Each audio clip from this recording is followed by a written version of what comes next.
दोस्तों, जब से मनुष्य ने होश संभाला है तब से मनुष्य की जिज्ञासा ने अनेकों खोजें की है। आज से मात्र कुछ हजार साल पहले जब हमने खुद के अस्तित्व के बारे में सोचना शुरू किया तो हमने मान लिया कि ये ब्रह्मांड, चांद, सितारे, हमारी पृथ्वी और हमें भगवान ने बनाया है। भगवान ही इस सृष्टि को चला रहा है और हम सबकी रक्षा कर रहा है। इंसान की इस कल्पना ने विभिन्न धर्मों को जन्म दिया और अपने अपने भगवान के तले इंसान खुद को सुरक्षित महसूस करने लगा। लेकिन क्या हम वाकई में सुरक्षित हैं? दोस्तों, जैसे जैसे विज्ञान आगे बढ़ा तो हमने जाना कि इस घने अंतरिक्ष में अनेकों खतरे छुपे हुए हैं, ऐसे खतरे जिन्हें हम किसी भी प्रकार से रोक नहीं सकते, क्योंकि खतरे बहुत बड़े हैं और हम बहुत छोटे। क्या आप जानते हैं कि रोजाना करीब 17 उल्कापिंड धरती से टकराने धरती की ओर आते हैं? ये उल्कापिंड पल भर में ही हमारा खात्मा कर सकते हैं, किंतु तेज गति से आते ये उल्कापिंड जब पृथ्वी के वायुमंडल में प्रवेश करते हैं तो इन्हें जबरदस्त घर्षण का सामना करना पड़ता है, जिस वजह से ये उल्कापिंड जलकर नष्ट हो जाते हैं। भले ही पृथ्वी का वातावरण उल्कापिंडों को नष्ट करने में सक्षम हो, किंतु इस क्रिया की भी अपनी ही एक सीमा है। वैज्ञानिकों के अनुसार हमारी पृथ्वी का वायुमंडल सिर्फ 25 मीटर व्यास तक के उल्कापिंड को ही पूरी तरह से नष्ट कर सकता है। यदि उल्कापिंड इससे बड़ा हुआ तो पृथ्वी का वातावरण उसे पूरी तरह से नष्ट नहीं कर पाएगा और वो एस्टेरॉयड हमारी धरती से टकरा जाएगा। ऐसा अतीत में अनेकों बार हो चुका है। डायनासोर भी ऐसी ही तबाही के कारण मारे गए थे। विशाल एस्टेरॉयड धरती पर बड़ी तबाही ला सकते हैं, लेकिन यहाँ विशालता से ज़्यादा गति का प्रभाव है। एस्टेरॉयड करीब 18 किलोमीटर प्रति सेकंड की रफ्तार लिए धरती की ओर आते हैं। रफ्तार जितनी अधिक होगी तबाही भी उतनी ही ज़्यादा होगी, फिर भले ही हमसे टकराने वाली उल्का बेहद छोटी ही क्यों न हो।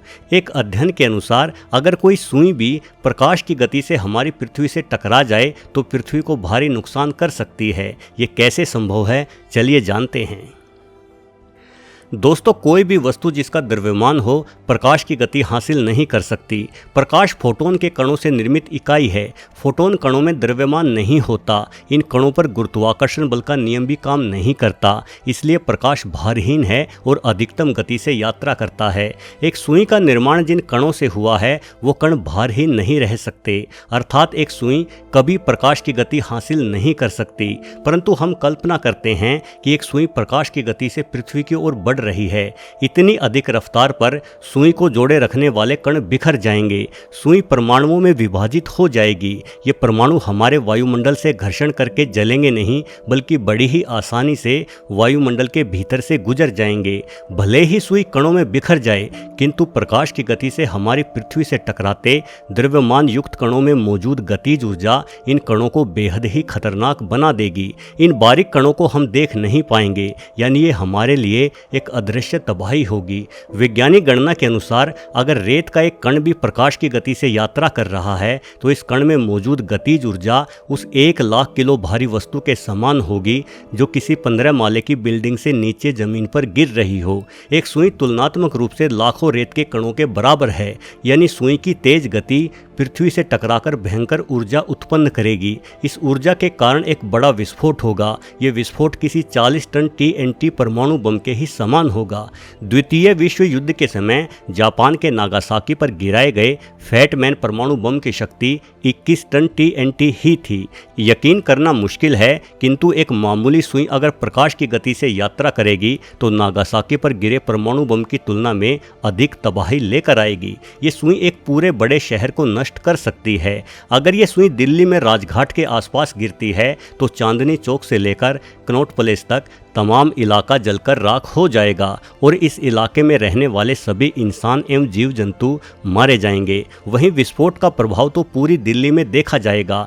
दिल्ली और दिल्ली से सटे हरियाणा एवं उत्तर प्रदेश में इस सुई बम के टकराने से करीब 12 मैग्नीट्यूड का भूकंप आ जाएगा। बड़ी संख्या में इमारतें गिरेंगी। मेट्रो ट्रेन के भूकंप रोधी स्टेशन भी इतनी तेज भूकंप को सहन नहीं कर सकते, इसलिए सभी स्टेशन ताश के पत्तों की तरह ढेर हो जाएंगे। इन इलाकों में तापमान अचानक से बेहद अधिक हो जाएगा। धमाके के निकट वाले इलाकों का पानी तो भाप बनकर उड़ जाएगा।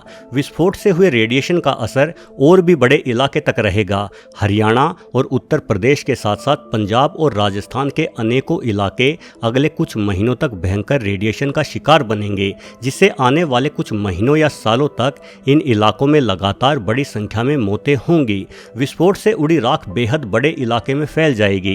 ये राख अगले कुछ महीनों तक आसमान से बरसती रहेगी, यानी मध्य प्रदेश, पंजाब, हिमाचल प्रदेश एवं उत्तराखंड आदि में काफ़ी दिनों तक सूर्य दिखाई नहीं देगा। सबसे अनोखी बात यह रहेगी कि हमें समझ ही नहीं आएगा कि आखिर ये विस्फोट क्यों और कैसे हुआ। कोई भी मानव तकनीक विस्फोट के पीछे के कारणों को ढूंढने में सफल नहीं हो पाएगी।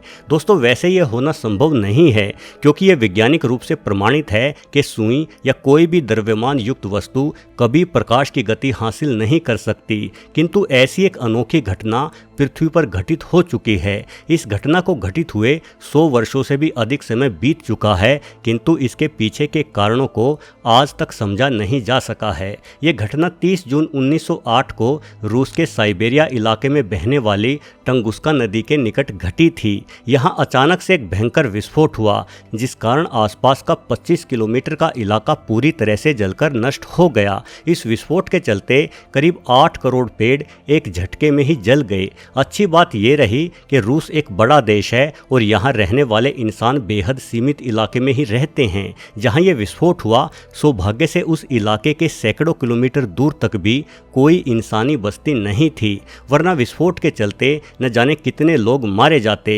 विस्फोट की तीव्रता इतनी अधिक थी कि इसके प्रभाव के चलते पूरे साइबेरिया इलाके में भयंकर तेज भूकंप आ गया और अनेकों मकान गिरने से 3 लोगों की मौत भी हो गई।